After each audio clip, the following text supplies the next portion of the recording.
And with just 2 weeks until the Iowa Republican primary, the Republican race is heating up. Frontrunners Donald Trump and Ted Cruz spent much of last night's debate taking jabs at one another and defending themselves from personal attacks. At times, it was downright nasty, and they weren't the only ones. Now, Marco Rubio and Chris Christie also didn't hold back. That was a very insulting statement that Ted made. I'm not going to be taking legal advice from Donald Trump. That is not consistent conservatism. That is political calculation. I'll answer the reason, now you already had your chance, Marky, you blew it.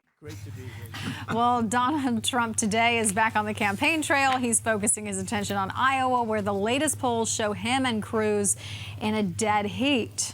So, who came out ahead in last night's debate? And who was the winner? Who was the loser? Here to help us break it all down, KUSI contributor and 1170 AM radio host Mark Larson. Clearly, the bromance between Trump and Cruz is over. Or is it? Because he kept saying he's a great guy, but, and then he just go. It was like a tag team match, wasn't it? After a while, and that's the thing that was the undercurrent. They never, as much as these barbs looked like barbs, they never went as far as they could have gone. I mean, it could get really ugly. You go back in history. What do you think that is? Is that because in the back of Trump's head he thinks if I get the Republican nomination, Cruz is going to be my vice? He even said that at one point. He said that you can be the vice president, and then that went back and forth a little bit. Now, unfortunately, but it ate up a lot of time. And actually, I was on Twitter doing my usual play-by-play on that last night, and when Cruz said that, he started talking. I thought, okay, he's really strong. He came out about the Iranians taking the sailors, and that was the opening. Wow, everybody went terrific.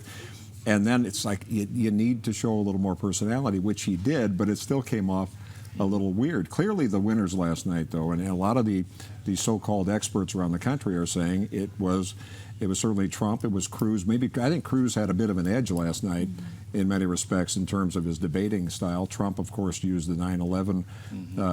New Yorkers are really not that horrible comment. I saw a lot of tweets where they said it's over for Jeb Bush after this one. Oh yeah, that's the thing. Right now you have Cruz, you have Trump, you have Rubio. Christie is still surging. A report out this evening in Politico that there are some people, the Bush fundraisers, who are saying basically, hey, one said exactly, throw money, just throw away some money out of loyalty, and they're all waiting for the time when he packs it in. Probably won't be till after New Hampshire, though. Yeah, everybody seems to be waiting for that, not just the Iowa caucuses. Sure. Get past New Hampshire, you're going to start seeing people fall off. Dr. Carson didn't have a stellar night. He had a couple of moments, but still not there. Kasich was not quite as cranky as the previous one. So, but they are angling for maybe a number 2 spot, possibly. So what's going to happen after the Iowa caucuses? What's your prediction? I mean, some people are still, there's the Democrats are going to be busy because I think Bernie's going to do well. That's the other side of this. They have a debate coming up on Sunday night that has been conveniently scheduled against NFL football, Downton Abbey, the usual. So hoping nobody sees, but Hillary is eroding. That's the rest of the story on the other side. So as much quote disarray on the Republican side, the Democrats have some big concerns, and she's also the one with the FBI investigations going on. And Bernie may do that in Iowa and New Hampshire. And the thing of it was, they say the concerns are so deep in the Democratic campaign of Hillary Clinton that they've got Chelsea out there, and she's no longer just saying, hey, she's a great grandma and she's doing this. They've got her challenging some of the other candidates on the issues. Chelsea's doing this. Those are political surrogates. And that's a sign that it's not good in the Clinton campaign. That's right. And at the same time, you've got the rest of the Republican candidates. Fiorina was over on the warm-up show yesterday.